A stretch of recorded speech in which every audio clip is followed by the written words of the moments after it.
Hi అండి, సంపూర్ణ వచ్చి స్వాగతం. ఈవేళ నేను వాకింగ్కి వెళ్తే అక్కడ ఫ్రెష్గా కొత్తిమీర కనపడింది. సరే కొత్తిమీర దోశ పోసుకుందామని తీసుకొచ్చేస్తాను. ప్రాసెస్ ఏంటో చూపిస్తాను, వచ్చేసేయండి. కాడలు లేకుండా కొత్తిమీర అంతా ఒలిచేసుకున్నాను. మట్టి లేకుండా 2-3 సార్లు కడుక్కోవాలి. కడిగి ఇలా వాటర్ పోయేంత వరకు చిల్లుగునలు వేసి ఉంచుకోవాలి. ఇలా కొంచెం కొంచెం తీసుకొని కొత్తిమీరను సన్నగా కట్ చేసుకోవాలి. అల్లము కడిగి చిన్న చిన్న ముక్కలుగా కట్ చేసి మిక్సీలో వేసేసాను. అలానే ఒక 7-8 ఎండుమిర్చి, ఒక 7-8 ఎల్లిపాయలు, ఇవన్నీ మెత్తగా మిక్సీలో వేసుకోవాలి. కట్ చేసి ఉంచుకున్న కొత్తిమీరను ఈ బియ్యం పిండిలో వేసేసుకోవాలి. మిక్సీలో వేసుకున్న పేస్ట్ను కూడా ఇందులో వేసేసేయాలి. దీనికి సరిపడా ఉప్పు వేసేసుకోవాలి. ఈ పిండినంతా బాగా కలుపుకోవాలి.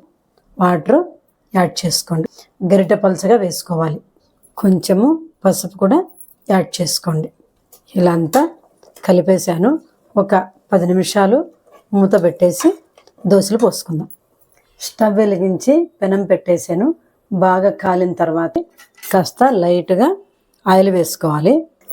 ఈ కలుపుకున్న పిండిని ఇందులో దోశలాగా వేసుకోవాలి. 2 గంటలు వేసుకుంటే సరిపోతుంది. మీరు కొత్తిమీర ఎక్కువైంది అనుకుంటారేమో, కొంచెం ఎక్కువగానే ఉండాలనే వేసాను. నేను లైట్గా ఆయిల్ వేసి మూత పెట్టి ఉంచాలి. ఇదిగోండి, మూత తీసేసిన తర్వాత ఇక్కడంతా పిండి లేకుండా బాగా కాలాలండి. కాలిపోయింది, తిప్పేస్తున్నాను. తిప్పిన తర్వాత కొంచెం చుట్టూరా ఆయిల్ వేసుకోవాలి. కొత్తిమీర వల్ల చాలా ఉపయోగాలు ఉన్నాయి. అజీర్ణము, గ్యాసు, ఉబ్బరము వంటి సమస్యలను తగ్గిస్తుంది. జీర్ణక్రియను మెరుగుపరుస్తుంది. చెడు కొలెస్ట్రాల్ను తగ్గిస్తుంది. చర్మ ఆరోగ్యాన్ని కూడా కాపాడుతుంది. బరువును తగ్గించడానికి కూడా ఉపయోగపడుతుంది. ఇన్ని ప్రయోజనాలు ఉన్నాయండి కొత్తిమీరలో. మీరు పిల్లలకు ఇలా వేసి పెట్టండి, చాలా ఇష్టంగా తింటారు. ఎప్పుడు ఒకే దోశ కాకుండా వెరైటీ దోశలు పోసి పెడుతుంటే పిల్లలు కూడా, అబ్బో ఈరోజు మా ఇంట్లో కొత్తిమీర దోశ, ఈరోజు పుదీనా దోశ, ఈరోజు మెంతి దోశ అని చెప్పని అనుకుంటూ తింటారు.